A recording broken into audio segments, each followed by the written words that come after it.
Good morning, guys. Today is the morning of the Feast of Annunciation. So I'm going to be showing you some special ways to celebrate the feast. The Feast of Annunciation is the day that Archangel Gabriel announced to Mary that she would become pregnant with Christ. It's one of the 12 days of the year that the Church calls a great feast because of its significance and salvation stories. So some of the other great feasts of the Church, for example, are the baptism of Christ, which is Theophany, the birth of Christ, Christmas, Pascha, of course, and birth of Theotokos, and so on. So I'm going to just show you a few ways of making the feast day special. So I'm going to show you my icon corner of the day. Here is the icon for the Feast of Annunciation, where Gabriel is announcing to Mary that she will bear Christ. And I've got a couple extra candles lit than normal. I've got some fresh flowers set out, and I'm going to show you just how I might decorate the festal icon with some flowers by setting them out.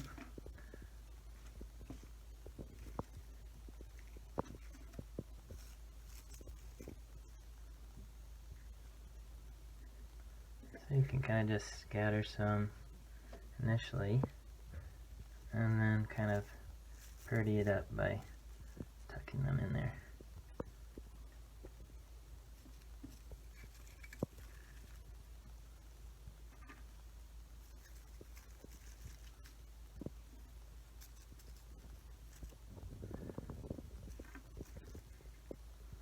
Not the greatest example, but you get the idea of kind of making a little bed of flowers to go around the icon, and then you can also keep a vase of flowers because they'll stay wet longer. But if you are doing a special service, you know, it'll last the time of your service, and you can put them back.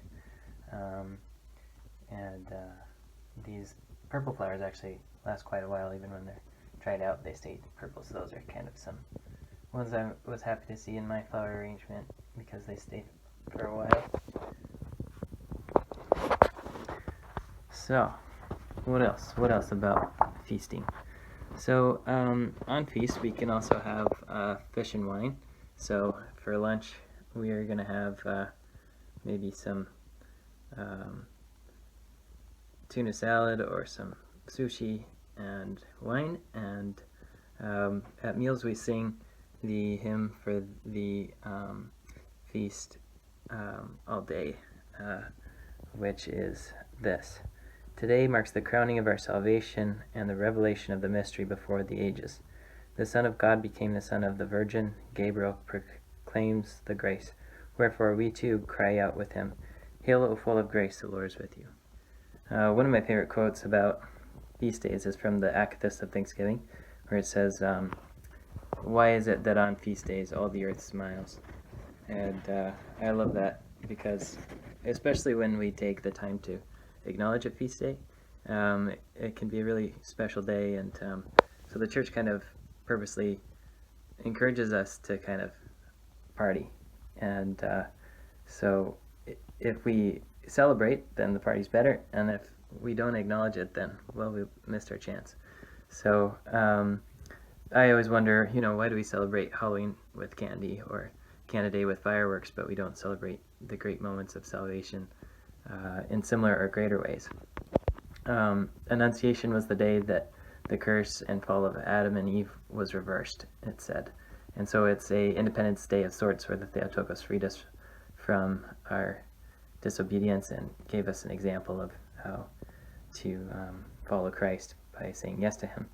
And she was the first to live a blameless life and showed us that perfection and unity with Christ is possible. So I'm going to go and show you our icon corner of our family room, and we'll make a toast to the party.